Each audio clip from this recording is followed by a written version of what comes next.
Okay, so I'm not entirely sure where I left off in the previous video, but I know I was speaking about the fact that I have poor, I have poor coordination. So, yes, our gross motor skills we need to develop early in life. It's part of the crawling, it's part of touching things, reaching for things, and as we build those muscles in our body, it actually then helps you to develop more precision skills, which is your fine motor skills. So I have this little I want to show you um a park. It sounds very funny. I want to show you the way the park is used to help with muscle development. Okay, so I wrote this a while ago for a different reason, but I thought I'd share this with you. So playing in the park benefits us in many ways. It's an essential tool in child development. I'm not going to read all of this for you. I want to show you how the various pieces of equipment within the park space actually helps development for children. So an example, I think it's called the roundabout. It helps with sustained attention and balance. The seesaw with body control and timing, spatial awareness and body awareness for the swing, and then the next one is balance and strength. That is the jungle gym, I think they call it, right? The jungle gym, yes. And so okay, I have a resource here. I took it from these websites. I didn't put it in the correct order because this wasn't for the purpose of this video, but I just wanted to show you that our development, our gross motor development, really takes place in every part of the world. Climbing a tree, kicking a ball, gross motor development is part of sport. It's part of playing, play fighting even. All of this help with muscle development. Okay, usually at this point I play this video as part of my video, so you don't have to actually access YouTube and then come back here. But it is a little bit long and I want to go through one or two other things that I've also uploaded. So I'm not going to play the video completely. I'm just going to play the first few minutes and then you go to Unit 5 under Gross and Fine Motor Skills and you can watch the rest of the video. It's going to take some time to actually open up. Okay, so this is going to give you an idea a little bit around gross and fine motor skills. And I don't actually want us to waste time, so let me pause until it starts. Many parents are often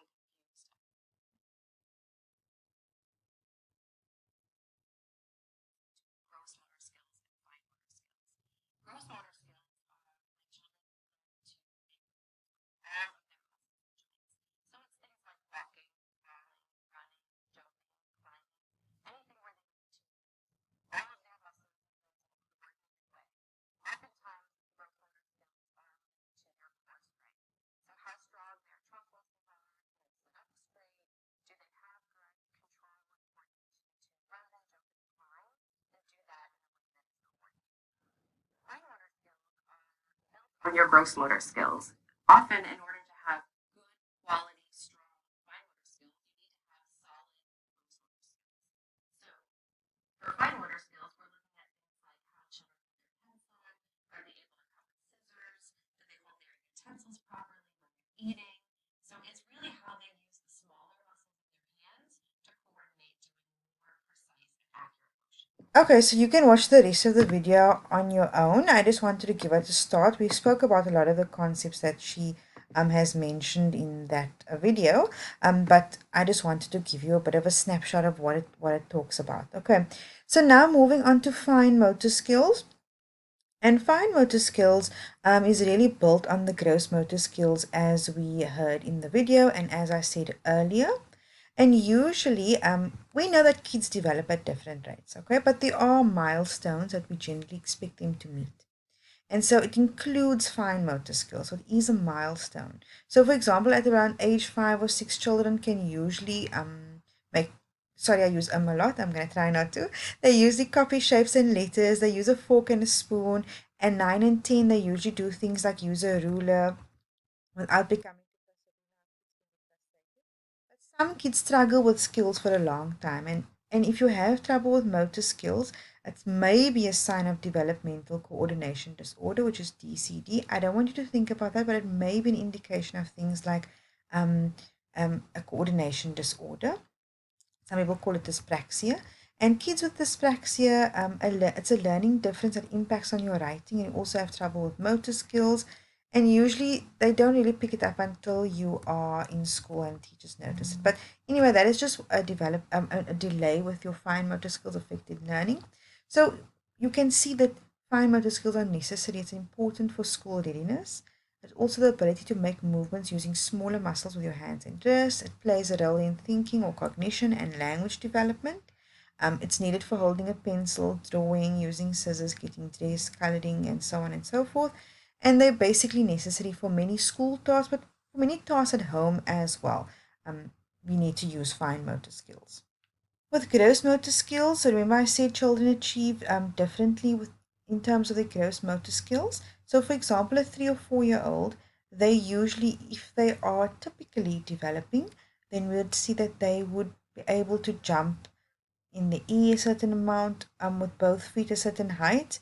By 7 or 8, they can usually ride a bike with training wheels and begin to do so without training wheels as they get older. And if you are missing, or if there is a struggle with motor skills, it might be difficulty either physically with their physical growth in their body, or because they're not moving the muscles or working the muscles enough. Gross motor skills involves movements of large muscles, arms and legs, and the torso, as we said.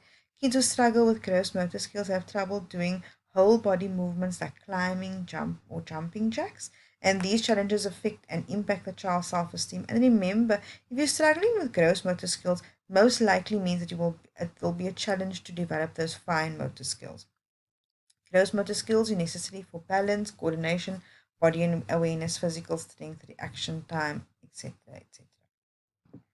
Okay, so that is where the gross motor skills come in, and we've just spoken about fine motor skills. So can you see how the physical domains have an effect on your ability to learn as well? Please watch the videos on fine and gross motor skills that I've uploaded. There's also a video on pencil grip and dysgraphia that I'd like you to watch if you are able to do so. I'm now going to move on to just a very, very quick look at executive functioning, and then I'll make sure that this is the last video. In case we run out of time at the end, these are some of the references that I've used. The others are because I uploaded, I didn't add all of them, but those are some of them. I'm going to go on to executive functioning now. Okay, so executive functioning, this is something that I introduce on the in Unit 5. You can watch the video, which is going to help you really understand what it is. I'm not going to go into it here. But basically it's about the skills needed for children to really be able to work in the classroom space. It's a set of skills. And if have difficulties with these executive functionings, which you need to develop as a child, it will really affect your ability to do your work, because those some of the skills involve things like planning. So planning is necessary for when you need to do homework, when you need to do a task, when you need to get done for school. Executive functioning is really about memory, control, attention, as you can see here. And executive functioning is a very, very whenever a child, if there's a child with ADHD, you'll know that they have struggles with executive functioning. I know it sounds confusing because if you haven't gone through it yet, or you haven't watched the video, or you haven't read what I've uploaded on executive function, is all going to sound confusing. So if you haven't, pause now, go and do that first, and then come back and then watch the rest of this video. So executive functioning, one of the tasks is a response to inhibition, so stopping yourself from doing things you aren't supposed to do. Think about some kids that just do things that aren't able to even stop themselves. They can't inhibit their actions. Working memory, remembering information that you need when you need it. Some kids aren't able to access their memory because it is a challenge in their brain with the memory part of the brain. Emotional control. Remember what we spoke about the brain earlier. Which part of the brain do you think this is happening in? Okay. And then emotional control, controlling your feelings through using your brain. Sustained attention, paying attention even when you are distracted, tired, or bored. And as you can see, there's time management here, flexibility, metacognition. Kids that have ADHD, they struggle with many of these tasks. You'll always see executive functioning being a challenge for kids that have ADHD. So I want you to think about these types of things as well in your learning, because part of understanding children is understanding the things that they can that make up who they are and helps them to learn, but also what do they struggle with and why does this affect the way they're able to learn. So I promise we're not going to do another video, so I'm not going to do it look at the graphomotor skills. I would like you to do that on your own. Thank you for getting to the end of these videos. I know it's a lot of time and I know it's a lot of data, but I do want to assure you that I've tried to cover everything that was necessary to cover in this unit in these videos, to also give you some examples and some ideas. The reading will help to round out your learning.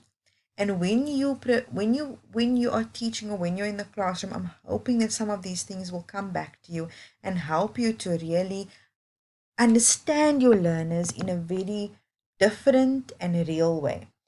Thank you so much. Good luck with Unit 5. Good luck with the assessments for Unit 5.